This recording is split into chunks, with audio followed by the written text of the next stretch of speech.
Plants are all around us. We see them every day, yet we often do not truly see them. They stand quietly in our parks. They stand quietly in our gardens. They stand quietly even inside our homes. They are the silent partners in our world, providing the very air we breathe. They are the silent partners in our world, providing much of the food we eat. They bring color to landscapes. They bring life to landscapes that would otherwise be bare and gray. Botany is the wonderful science of studying these living things. It is a journey into the world of plants. It asks simple but profound questions. How does a tiny seed become a giant tree? How do plants turn sunlight into life?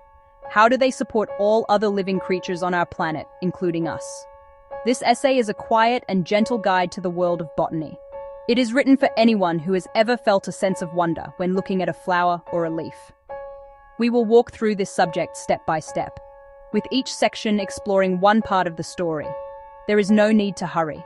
The world of plants teaches us patience. As you read these words, it might be helpful to think of a single plant you know. Perhaps it is a small herb on your windowsill, or a large tree outside your window. Keep that plant in your mind.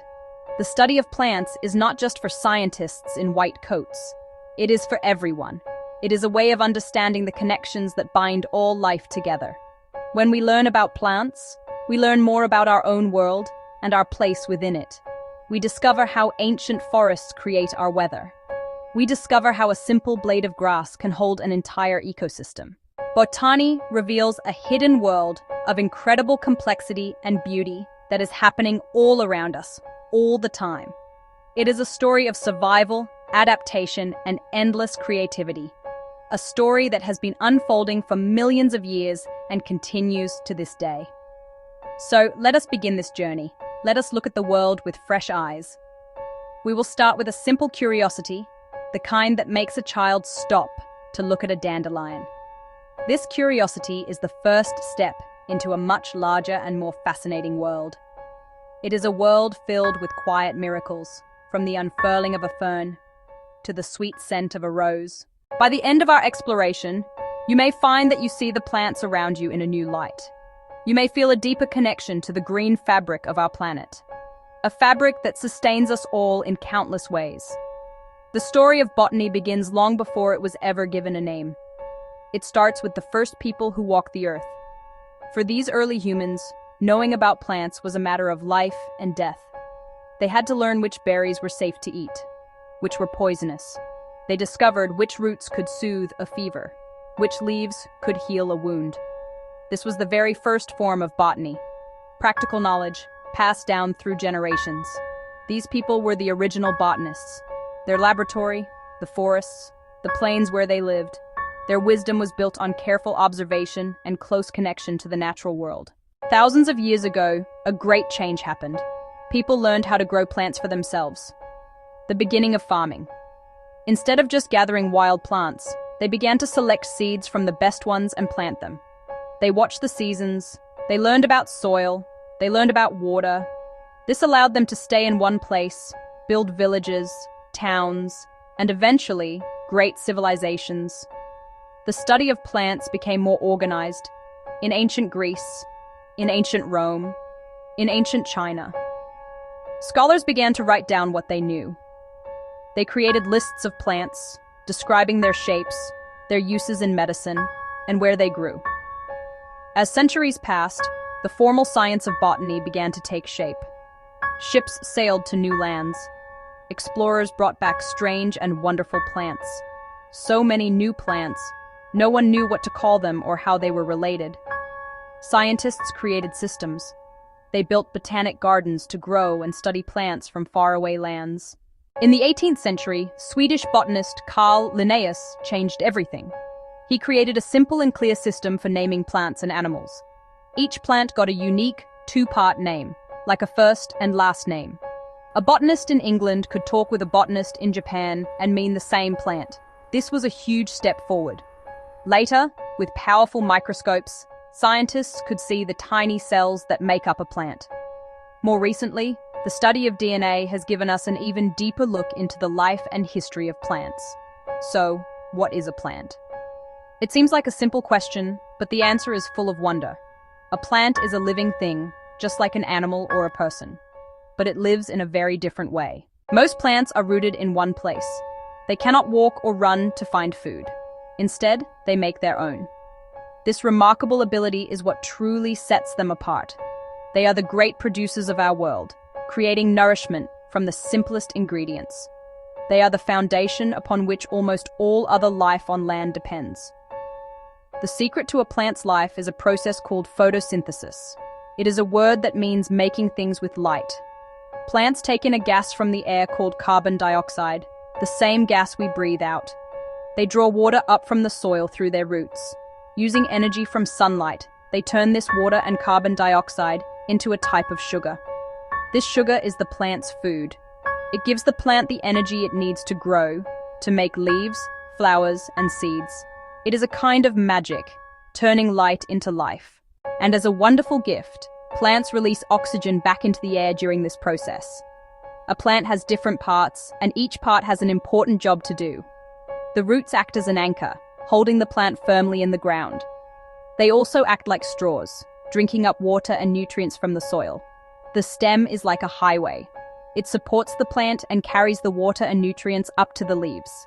It also carries the sugary food made in the leaves down to the rest of the plant. The leaves are the food factories. They are usually broad and flat to catch as much sunlight as possible. They are where the amazing process of photosynthesis happens. Finally, many plants have flowers and seeds. Flowers are often colorful and fragrant to attract insects or birds. These animals help the plant move pollen, which is needed to make seeds. A seed is a tiny package of life. It contains a baby plant, called an embryo, and a supply of food. It is protected by a tough outer coat. When the conditions are right, with enough water and warmth, the seed will sprout, and a new plant will begin its life. This cycle has been happening for hundreds of millions of years. To understand a plant, we must look at some of the key ideas that govern its life. The first idea is the cell. Like all living things, plants are made of tiny building blocks called cells. A plant cell is special. It has a strong, rigid outer wall that gives the plant its structure and helps it stand tall. Inside the cell are even smaller parts. One of the most important is the chloroplast, the tiny green powerhouse. This is where photosynthesis takes place. Chloroplasts give plants their green color. A single leaf contains millions of these microscopic food factories. Another key idea is growth. A plant's life is a story of continuous growth.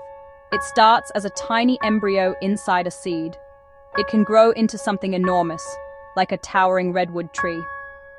This growth requires the right conditions. A plant needs water. It needs light. It needs nutrients from the soil. It will grow its roots toward water, and its leaves toward the light. Reproduction is central to a plant's life. Many plants reproduce using seeds made in flowers, often with help from pollinators, or even the wind. Some plants can make new plants without seeds. A strawberry sends out runners that root. A willow cutting in water can grow into a new tree. There are hundreds of thousands of species, trees, grasses, ferns, mosses, each with its own way to live. Botany is a very large field of study. It is like a great tree with many branches. Each branch is a special area of focus, looking at a different aspect of the plant world. These branches all work together to give us a full picture. One of the most basic branches is called plant anatomy. This is the study of the inner structure of plants, and their outer structure too. An anatomist might examine cells and study the intricate network of veins in a leaf to understand how water and food are transported. Another important branch is plant physiology, how a plant works.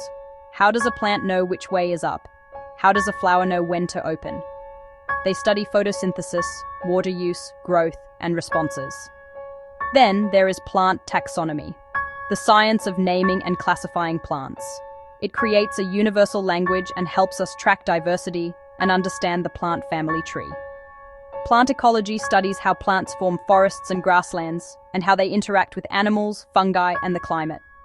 Ethnobotany explores how cultures use plants for food, medicine, clothing, and ceremony. Plant pathology studies plant diseases. Each branch adds a piece to the puzzle of the plant world. Throughout history, there have been many people whose curiosity and dedication helped us understand the plant world. Their work laid the foundation for modern botany. One of the most famous is Carl Linnaeus. Before him, naming plants was confusing. He created a simple, consistent system of two-part names still used today. Another key figure was Gregor Mendel, who in a monastery garden crossbred pea plants with different traits. By counting the results over many generations, he discovered the basic rules of heredity, how traits pass from parents to offspring, launching genetics. Alexander von Humboldt traveled across South America, studying plants in their natural homes, measuring climate and altitude to see global connections. He showed plants as part of an interconnected web shaped by climate and geography. George Washington Carver found hundreds of new uses for plants: peanuts, sweet potatoes. Rachel Carson warned of pesticide dangers and helped start the environmental movement. Today, thousands of botanists, men and women, study DNA in labs and discover new species in remote forests, continuing this long story of curiosity about the green world. The journey of botany is a long and fascinating one, stretching from ancient survival skills to modern-day genetic science. Its origins are humble, rooted in the need for food, medicine, and shelter. The first botanists learned in the wild, passing practical knowledge down through generations. The invention of the printing press was a turning point, allowing botanical knowledge to spread widely. Exploration filled Europe with new plants and created a need for better systems, leading to Linnaeus and a more global, systematic science. Today, powerful tools let us see inside cells and identify medicinal compounds. We can read a plant's entire genetic code, like having the complete instruction manual.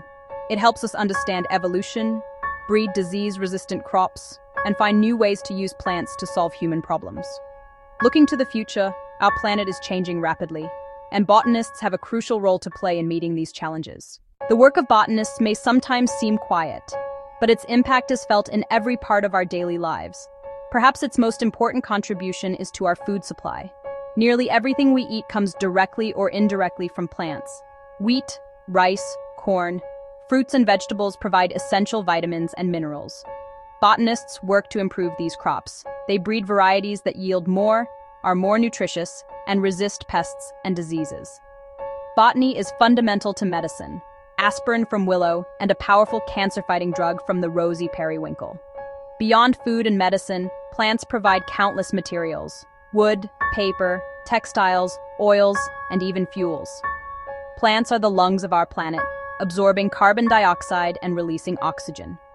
Forests clean water, wetlands prevent erosion, habitats support life, and green spaces nourish our spirits and cultures.